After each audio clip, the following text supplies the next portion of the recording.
What is up, everybody? Welcome to Couple on Fire Podcast, Season 2, Episode 3. On today's episode, we're going to be talking to a very, very near and dear friend of ours, special guest, and we've labeled this episode Victim to Victory. And what is the tagline we put on it, babe? You came up with it. God's glory equals her story.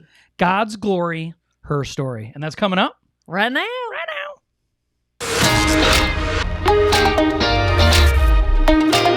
Are you a Christian and you are looking to take your faith, your family, and your future to the next level?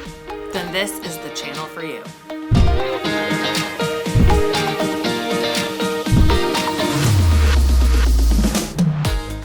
We are so excited. Make sure you hit the share button. Share. Today's the day. This is the episode to share because we're really honestly going to hear and experience a true transformation of someone's life. You know, we talk about this podcast that we have about taking your faith, your family, and your future to the next level. This special guest is living that. I'm getting goosebumps saying it. Is living this really in reality right now. Recent huge change of taking all these things to the next level. It's the whole reason why we like doing this podcast is because we have experienced it in our own lives, but to see other people around us experience it is just so impactful. Do you want to say anything before we bring this incredible guest on? She is one of my favorite people in my life of all times. And I know I tell her this all the time, but I tell other people all the time, the recovery program that we're a part of, being able to get a front row seat to how God changes people's lives once they submit to him. It's beyond words. You try to tell people what he does for your own life. It's hard to explain, but when you get to witness it and see it from start to continuation, it's amazing. It is amazing. And we want to give a small shout out right now to Sun Live 662. We are sporting their gear. That's right. Free advertisement. You're welcome. And yeah, Alex, it is some funky shirts. We like them. These are our colors, purple and orange. 662. Yeah, so we wanted to represent while we're on today. So let's bring her on. We're going to bring her on right now. Let me click on the slide so we can get talking to her. Welcome, Sarah. Hello. Sarah, welcome to the show today. Hey, guys. Hey, we're so excited that you're here today. You know, just a little bit of a background. Why don't you share with our listeners a little bit about who is Sarah? Let's tell everybody who Sarah is. Oh, boy. I don't know where to start. Okay, Sarah. Well, I'm the oldest of 6 kids. I took care of a lot of them when I was younger and, when I was growing up. I come from a family, alcoholics, addicts. And then somehow down the line, I ended up turning into an opiate user and then an alcoholic. I've dealt with, in my teens, self-harm. I still have the scars, just show it on my arms. Late 20s. No, it was like mid 20s was when I started the opiate addiction. And it was late 20s, early 30s, I think. No, it was like early 30s, I think, when I started drinking. But I have lost a sibling to suicide a little over 2 years ago. I've had just a lot of junk in my life. And I ignored it, like all this stuff. And I know that I don't know how to put it into words. I ignored the problems and it created more problems. Yeah. So that's a little bit about me. I'm my mom, 3 kids, happily married, 15 years. And now I'm involved in all kinds of other things that I didn't think I'd be involved in. You know, I think that's the power of I don't know. Of changing your life. Yeah, I think that's the power of changing your life, though, is you end up being attached or involved in things you never thought that you would be. But, you know, your story, I think, can really resonate with a lot of people because, you know, you think that you can fight your way out of something. Yeah. Even though it's who you grew up and who you were around and it's who your identity was, you know, and you don't really think, you know, we all live in like a box, really. We never think that we can be outside that box. So that's a little bit about Sarah. Do you have any questions for Sarah before we dive into the big stuff? No, but I have a statement about Sarah. She is one of the most on fire Christian people like that is so open about her story, about what God has brought her through, that I have ever seen. And it's an amazing to have, you know, a family of people within our church community that aren't scared, you know, to be vulnerable and to say, you know, I suffered with a lot of junk and God saved me. He can save you too. So that's my statement. Yeah, Sarah is, just so everybody here knows, Sarah, we go to church with Sarah. Okay, not only do we go to church with Sarah, but we're very involved with Sarah because Sarah decided a while ago to, and I'm sure she'll share a little bit about it, to come to a program that we're part of called Celebrate Recovery, and she's part of that now. But you know, more importantly, she's part of the church family. You know, we've really been able to see a lot more of their family. We've been able to come a lot more relational. I mean, we've hung out outside of church many, many times. We went trick-or-treating before. We've done a lot of awesome things, but to really be able to get to know who Sarah is, you know, we hope that we can just cast a small little bit of that today on this show. So we're going to dive right in. We're going to start with the very first question is, Sarah, what was the deciding factor for you to start attending church? Why don't you share that with everybody, please? That's okay. So growing up, I took part in catechism with my parents. They went to a Catholic church. They still do. And then I stopped going when I became an adult. But almost 4 years ago, a really good friend of ours invited us to Emmanuel because her daughter was going to be baptized. And I think she had invited us before, but she knew that there was no way I was going to walk into a church because I thought I was going to burst into. So we didn't go. But because our friend was being baptized, we wanted to be supportive. We went. And of course, like at our church, Easter's like this big, awesome production. Mm-hmm. So it was totally different than what it normally would be anyway. But we sat there, and my husband and I, you know, we're looking around, and we're like, I didn't know church was. I didn't know that could be church. I didn't know. And I'm very, I connect well, and I'm drawn to music. Mm-hmm. And the music that was being, like, I didn't know contemporary Christian music was really a thing. Mm-hmm. So it stirred something in me. And so we kept going back because it felt right. I don't know how else to explain it. It felt right. So we kept going back.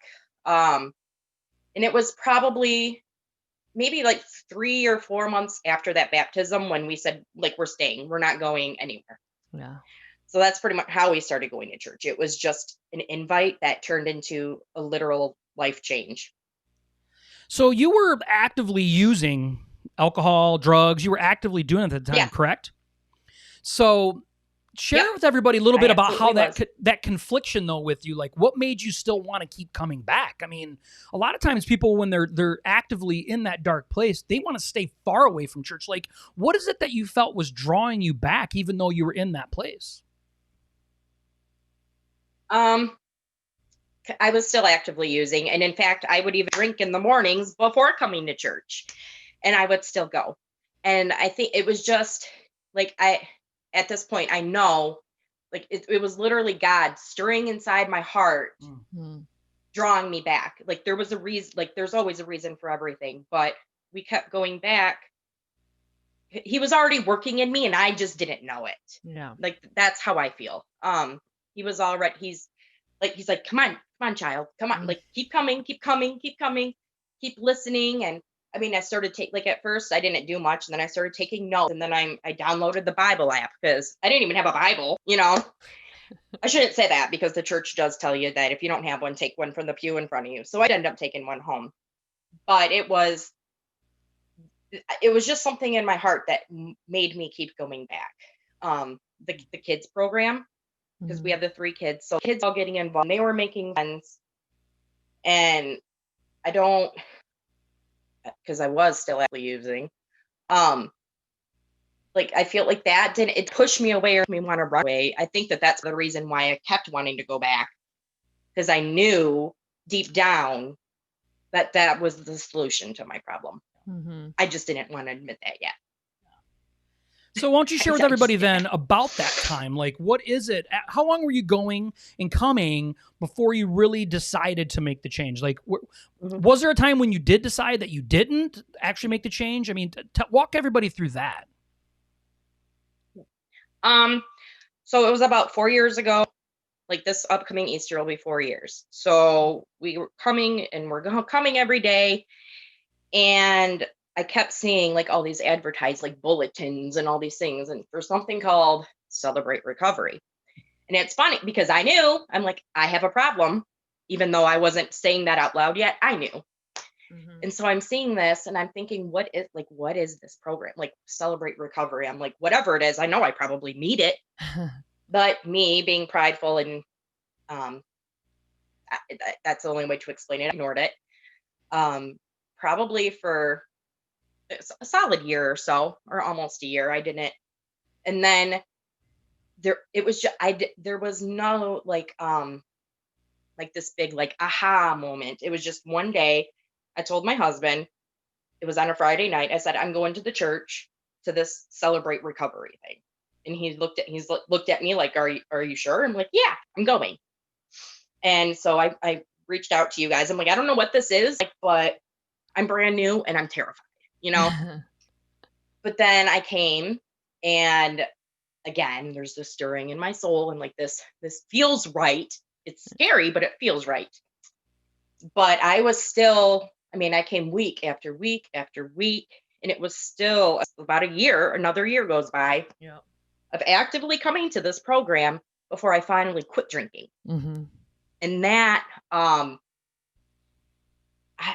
it just something like I think about that. And at first I had a lot of guilt and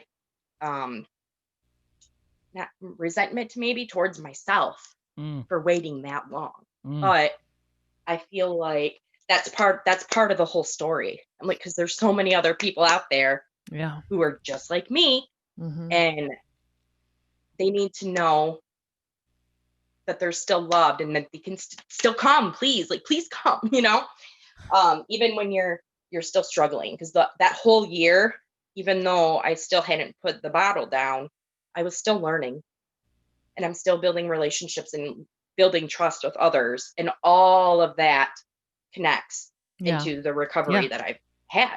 Which is true. Yeah. Yeah. And for those of you guys that's watching what Sarah was talking about a little bit ago, she came for the first time to our church on Easter and it's a huge production. We at our church call it's like the Christian Super Bowl. Okay. Because Easter is the most important day. It's when Jesus rose from the grave. And so I'm sure our church, like many other churches, we have skits that we put on. It's a huge a lot more music than we normally have. There's a lot more people there even than normal. Normally we have like 500 people, 600 people in our church, and we have like 800 to 1,000 people in our church on that day. So it's like our Super Bowl. It's a very exciting time for us and we take a lot of time. And so I just appreciate, first of all, a person that doesn't go to church coming on Easter, seeing that. And then while using even like that's intimidating. And then to keep coming back because the Holy Spirit gets a hold of you is awesome. And the thing that's awesome about Sarah, and I know that she gives all praise to God through this, and so do I, but yet he changed her so much that she's singing in our worship band now. She's part of life groups. She helps in the children's program. She's a major staple part of our Celebrate Recovery team, to help other people be accountable. I mean, the progression that God can take you. If you're struggling in your life right now, the area that God will meet you where you're at and what he can take you to through him and for him, the sky is the limit. I mean, you could be such an impact for the kingdom of God if you just allow him to use you. And Sarah is, and that's something that you can be proud of. You have to be willing for God to use you and obedient. Yeah, let's just be honest. When you start sharing the story that God has given, it's uncomfortable and you're nervous and, see, she's not crazy. Yeah. But you're doing it, and that's a testament. You don't have to be perfect to go to church because there is no perfect people.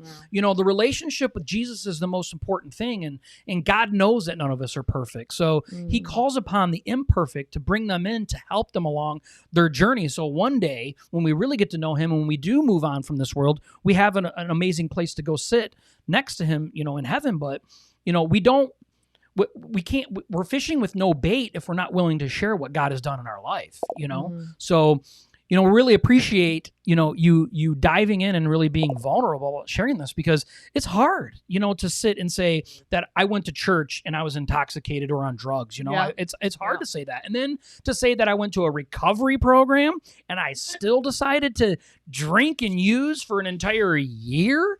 You know, the amount of judgment that we feel and you probably got, let's just be honest, we're humans, right? You probably did, but you stuck through it. You know, and like Christy said, you know, God works through us, Yeah. but it still takes us to do it, you know. So, And now you're a powerhouse for God.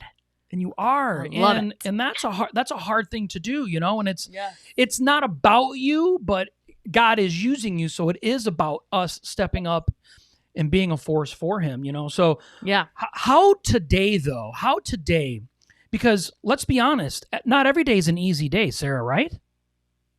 No. Oh no. No. So how do you continue to stay on the right path?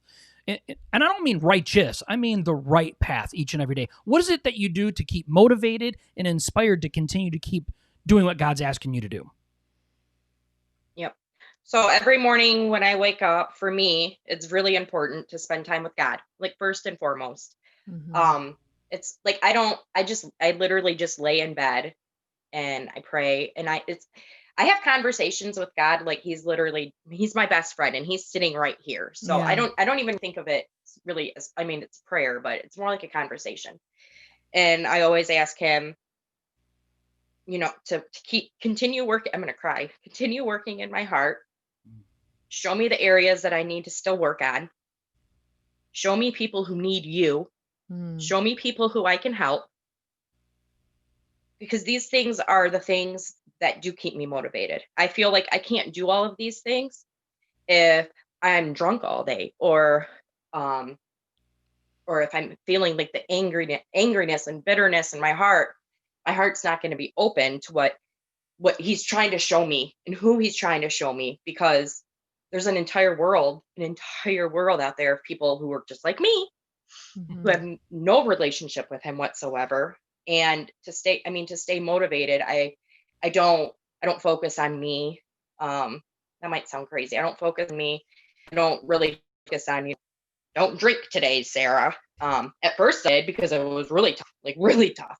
So it was just getting through that day of not drinking, Yeah. but that's changed. But I'm most motivated when I can help others, when he's using me to help others. That's really where most of my motivation comes from. And that to keep my family where we're at, because we were not in a good place. Like when I started coming to CR, that was the main reason. My life was falling apart. My family was falling apart. I was screaming at the kids all the time. Husband and I constantly fighting, you know, throwing kitchen utensils across, you know, the kitchen. So that's another motivator. Like, I don't want our family to be where we were ever again. You know, you see the willingness, and I think that's something that people could really gain a lot from this, is that, you know, we can't be used by God if we're not willing to be used by God. So we have to stay humble, we have to stay vulnerable, and we have to stay willing to be used by him. Do you have anything you want to say? No, I just love all of that. This is just near and dear to my heart, only because we know her husband and her kids. We're very close, and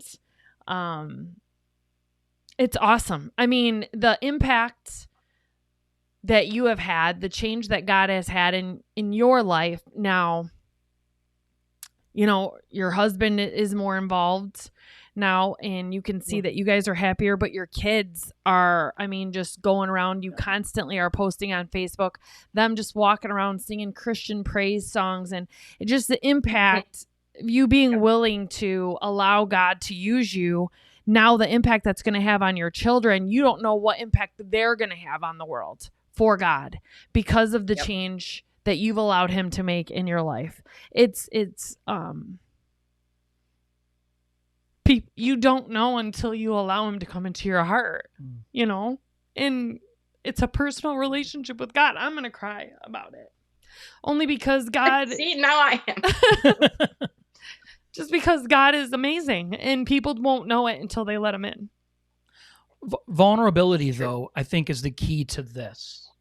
You're sharing vulnerable moments, and you don't get to know who God Mhm. is if you're not willing to be vulnerable. And the thing is that people don't understand, we're all need to be vulnerable. Yeah. Everybody needs to be vulnerable. It's not just Sarah, it's not just Christy, it's not just Josh or anybody else that's on here. It's everybody. And if we're willing to do that, I mean, would you not say your life today is 1,000 times better than it was a year ago, Sarah? Oh, absolutely. Absolutely. Like there's no doubt about it. No doubt. Everything, literally every aspect of my life is better. All because you're So, willing to yeah. take a risk. You were Yeah. willing to Yeah. be vulnerable and take a risk. And for those that maybe somebody on here today has been part of church for a lot of years and went down the wrong road and now feels shame and guilt that they can't get back connected. This story of what Sarah's sharing today about her life should be an inspiration to you that it doesn't matter. God doesn't see your mistakes that way. He knows you. He created you. He knows your purpose, and he still has it for you. He just needs you to take action and seek him out. So when we listen to this in her share today, this is inspiration to us. They cry because you're inspired and moved by what God has done in our lives, but ultimately it takes you to make the action, and so we appreciate you, number one, sharing your heart, Yeah. being willing to come Yeah. on here and expose yourself, but more importantly, I think we all can agree that it's exposing what God's capable of doing in your life. Yeah, the most powerful things that I don't know if I heard it. I don't know where I heard it, but what someone told me one time, or I read something, it was like God isn't surprised. Like God knows everything. Yeah. He knows from beginning to end. So where you're at right now, what you're doing right now, God already knows. And he isn't shocked. He isn't stunned. He knew you were gonna be there. So it's Mhm. the devil, it's the world that's making us feel like we can't go to God where we're at. And God's just waiting for you with open arms, to submit to him, fall into him, and allow him to love on you, heal you, and then use you, and it's incredible. It's incredible. God is not surprised by you. Okay. He knew what you were going to be before you even were born, and he still chose to have you be born. So don't be shamed or feel guilty. Go to God. Before we wrap it up, is there anything that we didn't ask you that you want to say? Don't feel obligated, but is there anything that we didn't ask that maybe you feel like, you want to say? Oh boy. But I'm a talker though. I could probably come up. We'll be like, I'm just trying 5 to think. minutes. Yeah. No, Josh, you're absolutely right. The willingness part.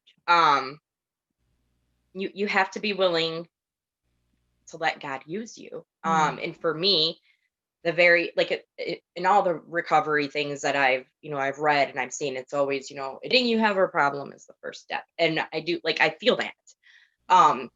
Because that was finally when I said, I have to go to this thing. Like whatever this is, I got to figure it out. And that was the willingness of, okay, I'm an alcoholic, I need help. But ever since then, I feel everything been about willingness. I have to be willing to talk to others. I have to be willing to ask help when I need help. Like how I said earlier, how like everybody's not easy, the struggles. There's definitely one time where something happened and I do feel like having it. It's far and few in between, but it happens. Right. So I feel like we have to be willing to let people into, not just God, but other human beings. Yep. In our circle. We have to be willing to let them in too, because we need other people. I feel like we're not meant to do any of it alone, period. So for a lot of it for me, being willing to let others into my heart, to help, like to have them help me too, because I need people. So I like that's something that I don't want people to ever overlook, because I don't want to say no way, because with God everything's possible, but I know he put specific people in my life to help me. And I wasn't willing at first to get to know these people, but I love them now. I just want to read a couple I guess comments that's because it. I think this is really powerful. There's a couple people on here that said, so brave. Thank you and bless you for having the courage to come on and share this incredible story. I mean, people are inspired by that. Another comment was, being courageous by giving it all to the Lord is the most courageous thing a person can do. Proud of you, Sarah, for being the example. And yes, it is glory to God. Yeah. It's our actions by allowing God to be used by God, so that's just a couple comments that people made today that it's inspiring. But, I want to make sure that before you leave today, that if there was any piece of advice, one single piece of advice that you could share with our viewers today, our listeners today, that could help them personally take their faith, their family, or their future to the next level, what would that advice be, and why do you want them to have it? Oh boy. To not be fearful. Don't let the fear of the unknown stop you from moving ahead. It's so important, because I feel like I'm trying to figure out how to put it in words. We literally let fear stop us from doing any, the small things, the big things, but we weren't given the spirit of fear. Mm-hmm. When we jump over hurdles, whether it be, we're not just about being fearful of letting God in or letting others in, fear of walking into a place that has the word recovery, not knowing what's happened.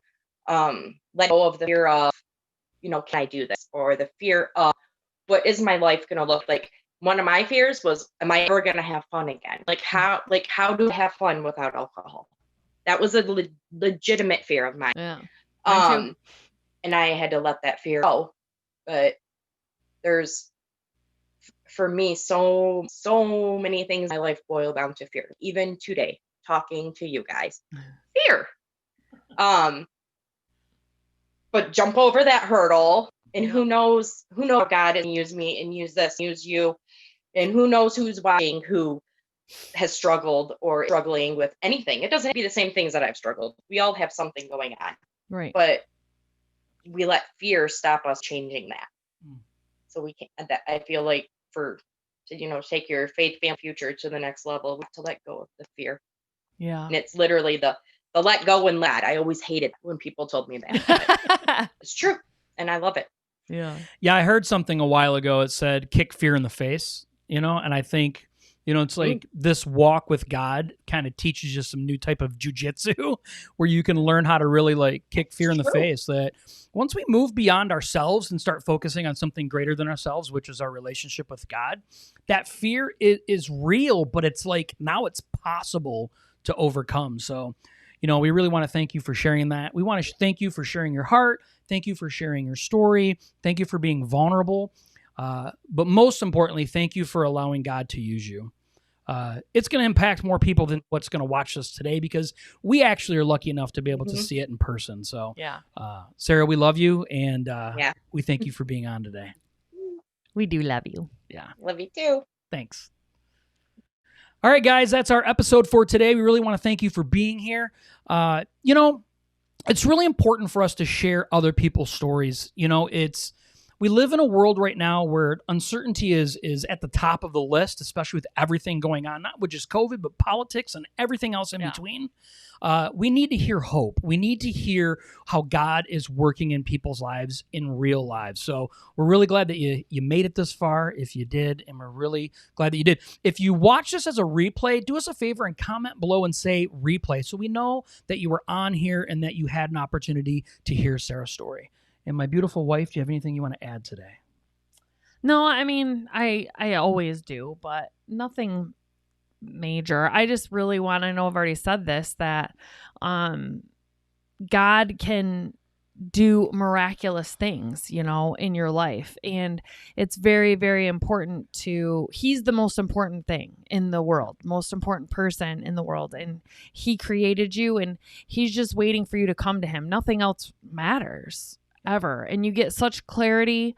You get such wisdom that surpasses all understanding when you go to him and submit your life to him. And It has nothing to do with anyone else. Nothing. It as soon as you start getting your own personal relationship with God, there is going to be no words to express or anyone that you could actually verbalize to someone else or that I could verbalize to you about what you will experience once you accept the Holy Spirit into your life.